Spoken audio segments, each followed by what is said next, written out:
El Código del Dinero, Raymond Samson, y dice: conquista tu libertad financiera, en ediciones Obelisco. Y hoy nos hemos llevado pensamiento positivo fuera de los estudios de Punto Radio y vamos a inaugurar esta nueva sección que se llama Off the Record, en el que vamos a charlar tranquilamente durante más tiempo con el autor de este libro, en este caso Raymond Samson. Muchas gracias por venir aquí con nosotros. Yo te quería hacer la primera pregunta, que es: ¿qué saben los ricos sobre el dinero que los demás no? Bueno, fíjate que tienen una educación financiera que les permite crear esa riqueza. Lo primero que saben los ricos, que los demás no saben, es que ellos coleccionan activos, fuentes de ingresos propias. Y sin embargo, las personas que no son ricas, y que podríamos decir que son pobres, ellos lo que hacen es coleccionar pasivos. Pero quizá la persona promedio no sabe la diferencia entre un activo y un pasivo, pero te lo explicaré muy fácil. Un activo es algo que pone dinero en tu bolsillo, y un activo, y un pasivo es algo que lo quita. Entonces, lo que estaba diciendo antes es que un rico sabe que colecciona activos y, sin embargo, una persona pobre o arruinada colecciona pasivos. Vale, y ahora el caso de alguien que nos esté escuchando que haga 18, 30, 40.000 euros al año y diga: pero yo, ¿en qué activo me meto? Si me da a duras penas para comprarme el coche. Bien, la primera pregunta es cómo es que pasó 18 o 20 años en un empleo que le proporciona 18.000 euros al año o 20.000 o los que sea. Pero no metamos el dedo en la llaga, ya lo ha hecho, ¿qué le podemos decir para que salga de ahí? Bueno, lo primero que tendría que hacer es cambiar de estrategia, porque esa estrategia, si se hace la pregunta ¿a dónde me lleva este empleo a 5 años vista?, se dará cuenta que a ningún lugar, ¿no? Entonces, lo primero que tendrá que hacer es cambiar la estrategia. Antes de tener un activo que le rente unos ingresos, esa persona tendrá que crear un flujo de ingresos.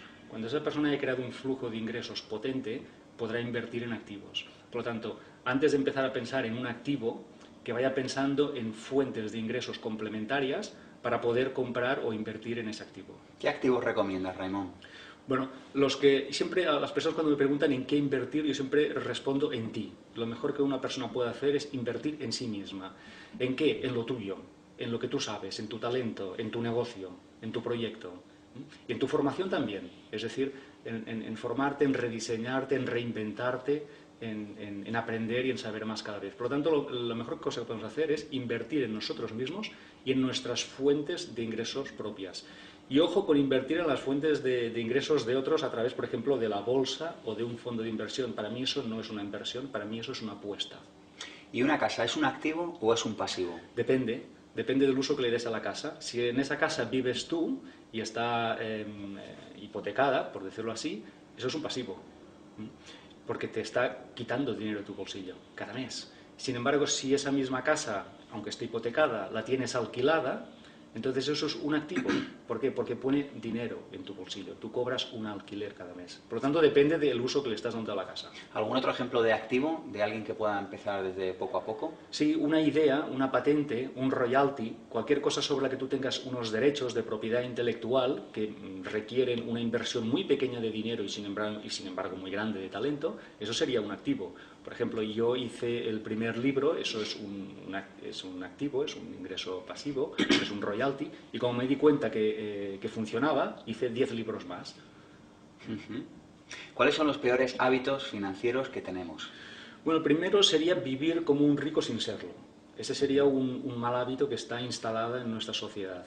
Es decir, muchas personas viven por encima de sus posibilidades y siempre digo que los lujos están bien, pero siempre y cuando hayamos creado los flujos previamente. Es decir, nos iremos de vacaciones cuando tengamos ya el dinero para pagarla. Pero vivir humildemente, por tanto. Cuando los ingresos son humildes, sí. Pero no digo que estemos quedándonos en ese nivel de ingresos. Yo creo que toda persona debería trabajar para que sus ingresos se dupliquen o se tripliquen en unos años, ¿no? Entonces, vivir por encima de las posibilidades es un mal hábito financiero. Otro mal hábito financiero sería endeudarse. Ahora las personas se endeudan muy fácilmente por cualquier cosa. ¿Deuda buena y deuda mala? Sí, hay deuda buena y deuda mala. Lo malo es que la gente no sabe distinguir entre ellas. Yo explico rápidamente en qué se diferencian. La deuda buena es aquella que paga otro, no la pagas tú.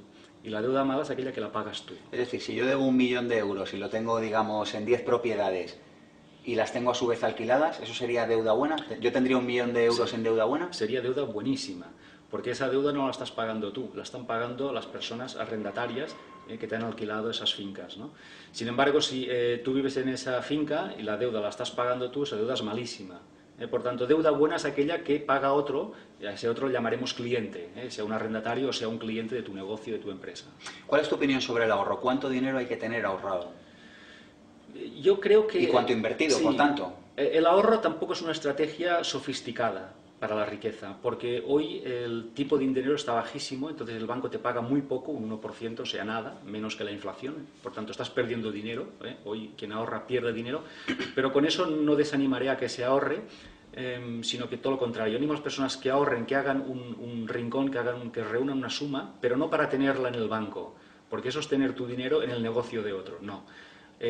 Para tenerlo en tu propio negocio, es decir, reúne dinero, reúne una suma y cuando tengas suficiente, inviértelo. Es decir, el ahorro está justificado para invertir a posteriori. Y sin embargo, yo de hecho hablaba de esto en Vivir sin Jefe, ¿no? Yo aconsejo, porque he visto, en mí ha ido bien, a lo mejor me he equivocado y en este caso deberías, bueno, pues darme tu opinión, ¿no? Pero creo que le hace bien a las personas tener un dinero ahorrado para saber que pueden vivir los siguientes meses Sí. sin ningún tipo de... Sí. O sea, como que eso da una tranquilidad, yo lo he comprobado por gente que lo hace, yo mismo lo he hecho, ¿no? Y yo creo que es una cosa que da como paz interior. Sí, yo siempre aconsejo a las personas que tengan un año cubierto de sus gastos.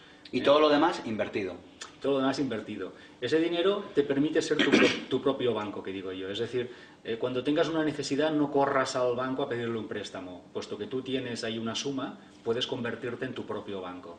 Y lo que tú dices, si tú una persona tiene cubierta los gastos de un año, 12 meses, en una cuenta, pues hombre, vive de una forma más relajada y mucho más tranquila. Uh-huh. Hay una parte de tu libro en la que mencionas, no sé si son 30 o 30 y pico preguntas que cualquier persona debería hacerse si quiere, bueno, pues vivir desahogadamente desde un punto de vista económico, si quiere alcanzar la independencia financiera.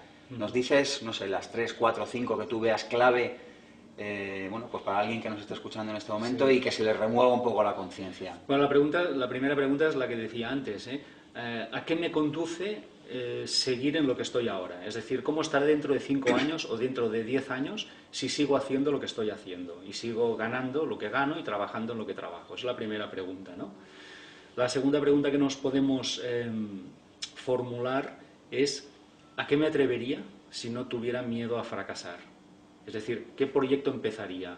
¿En qué trabajaría? ¿En qué invertiría mi dinero y mi tiempo y mi energía? Uh-huh.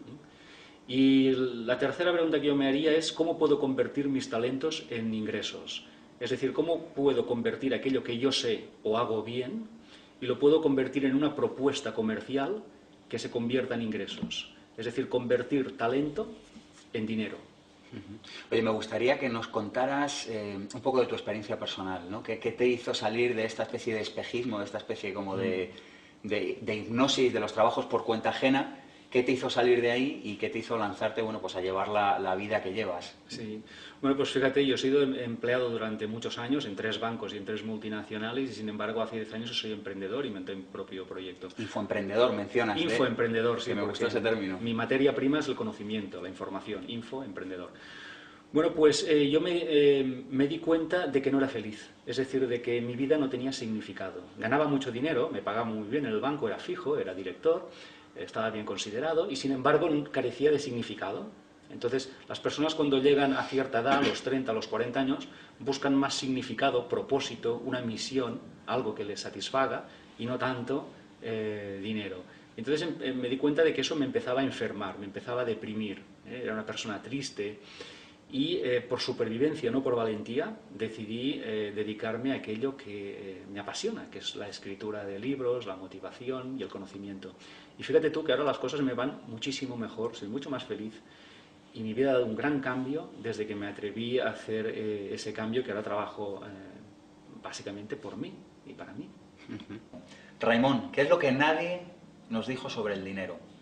Bueno, pues mira, te diré lo que nos decían sobre el dinero y luego lo que no nos dijeron sobre el dinero. Lo que nos decían sobre el dinero es que los problemas de dinero se solucionan con dinero. Falso, no es correcto.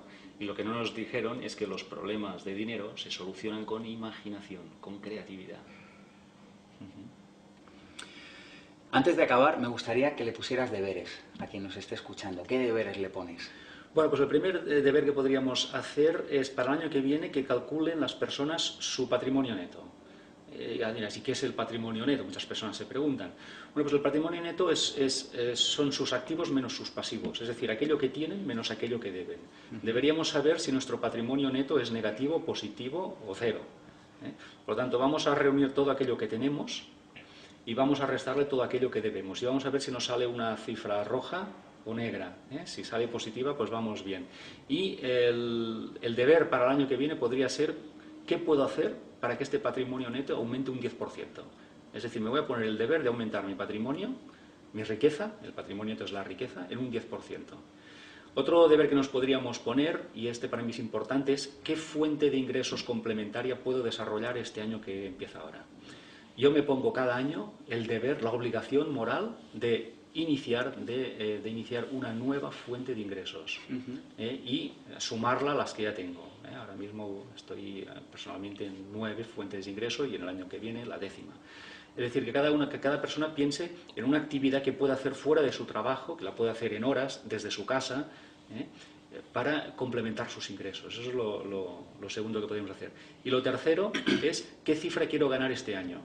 Fíjate tú que si esa persona tiene un sueldo, una nómina, ahí no tiene elección, porque las nóminas están cerradas, están limitadas. Pero si tiene ya alguna fuente de ingresos propia, esa pregunta sí tiene sentido.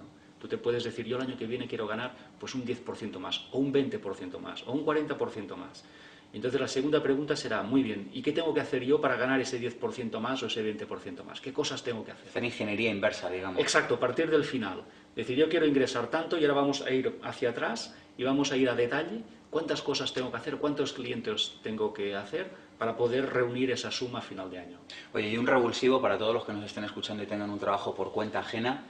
Danos algún dato, alguna cifra de cómo está cambiando el mundo, cómo está cambiando el contexto. Mencionas en el Código del Dinero que de hecho los salarios pierden capacidad adquisitiva cada año. Sí. Danos una o dos cifras para remover conciencias de nuevo. Bueno, pues a mí me llama mucho la atención que en un país como España, que son los países donde más funcionarios hay, pues aún los jóvenes nos digan que dos de cada tres jóvenes nos digan que quieren ser funcionarios.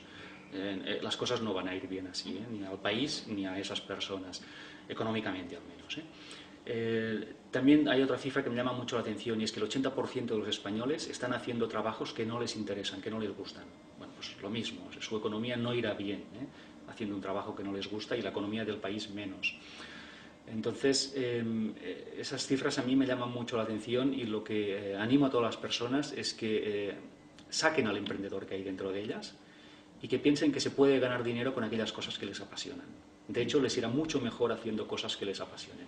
Que saquen un talento, el que tengan, y que lo conviertan en un servicio. Y cuando ofrezcan servicio masivamente a otras personas, habrá cola en la puerta de su casa y las cosas les irán muy bien, seguro. Un par de libros o tres que cualquier persona que le haya interesado esto tenga que leer, aparte del Código del Dinero, que sinceramente te lo digo, Raimon, me ha gustado mucho, me parece una síntesis excelente de lo que hay que saber sobre el dinero. Recomiéndanos un par de libros más. Sí, pues mira, aparte de este yo recomiendo Los secretos de la mente millonaria, que está editado en ediciones Sirio. Es un libro divertidísimo que te rompe también los esquemas sobre las cosas que no nos enseñaron nunca en la escuela, porque no las sabían, sobre el dinero. Y otro libro que puede ser muy interesante también, pues los libros de Kiyosaki, de Robert Kiyosaki, que ahora están empezando a publicarse en España. Han publicado un par de ellos y yo creo que en poco tendremos los 10 o 12 que tiene este autor. Muchas gracias, Raimon. Gracias. Un placer. Hasta otra. Hasta otra. Go beyond.